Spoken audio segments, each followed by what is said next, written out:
first of all, I have to say, love the film. The script is so bold, so original, and Rosamund, such a fantastic performance. So congratulations, you guys. Thank you. Thank you.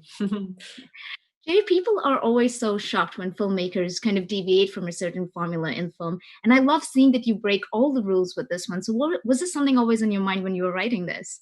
I mean, I think I'm a bit like Marla. I sort of play with the rules rather than completely break them. So I think when you watch this, you sort of so understand what a kind of a crime movie is and what characters in movies are and how certain scenes normally play out. And so we sort of use that as ammunition to wrong foot you, and hopefully that you don't sort of realize where it's going to go until it's gone there. But no, I like to, I watch thousands of films. I'm sort of I'm a cinephile, so I like playing with the stuff just because I like it when a film plays with me and wrong foots me and leads me somewhere that I never imagined it would go.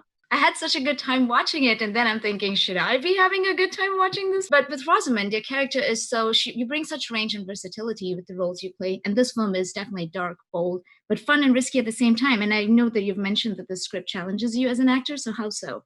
I think, you for the reasons that you mentioned, it really intrigued me to play somebody that to tackle a subject matter that people would find disturbing, would know that it was immoral, that this woman is clearly on the side of wrong, and yet they would find themselves drawn to her, and she would be fun to watch. I think when bad people or maybe she's not a bad person, maybe she's a good person who's doing a bad thing, who knows, that's for an audience to decide, but she's certainly doing bad things. But when someone who's doing bad things is also fun to watch, it's like a guilty pleasure.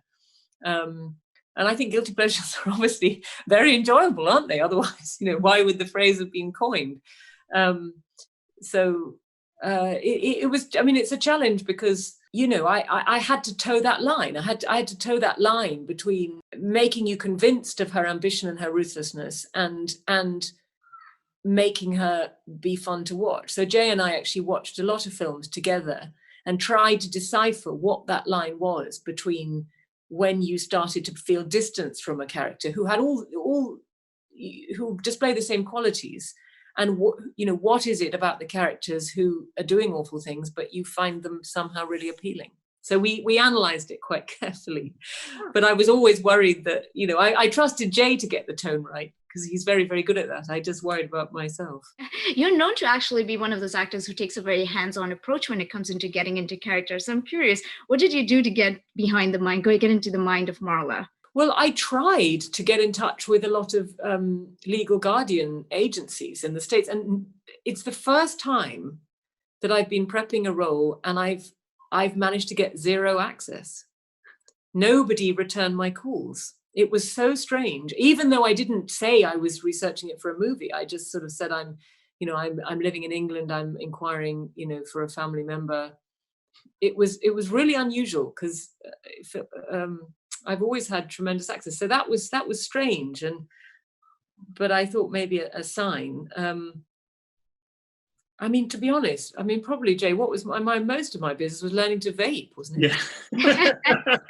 Most of my prep was vape shops, and we actually has become a smaller part of the film, but Marley used to have a vaping business. So I spent an awful lot of time talking to vape store owners and learning everything there was to know about It's all there in the texture. It's all there in the texture.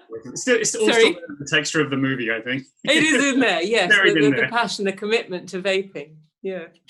I've definitely never seen a character like this. Was there an inspiration behind it for you, Jay, when writing her? Well, not really. It was sort of like, as Rosamund said, we watched some of the movies, but I was sort of struck how there were very few movies that I'd seen about sort of ruthlessly ambitious women who, ambitious in business, who just using their smarts and their sort of fearlessness and their ability to not back down to get what they wanted. There seems to be a lot of those films about men, and a lot of them are sort of like gangster films or something. But I'd never really seen it with a female protagonist. So for me, the inspiration was sort of just trying to do something that felt a lot like the people who I knew who were quite ambitious women who just didn't seem to be reflected on screen. So there's sort of an amalgam of lots of them. But obviously, as I wrote it, there's always a lot of me and my characters. Though I'm not like totally immoral. Or is she totally immoral? She's totally amoral, I guess. Like Marla's character is. That's definitely fantastic. Well, thank you so much. I definitely had an amazing time watching it. I do want to watch it again as well because I've never seen a character or a film like this before, and it was really fun and makes you think about so many things. But thank you for bringing this film and for doing such fantastic performance. Wishing you all the best. Thank you. Wishing you all the best. Thank you.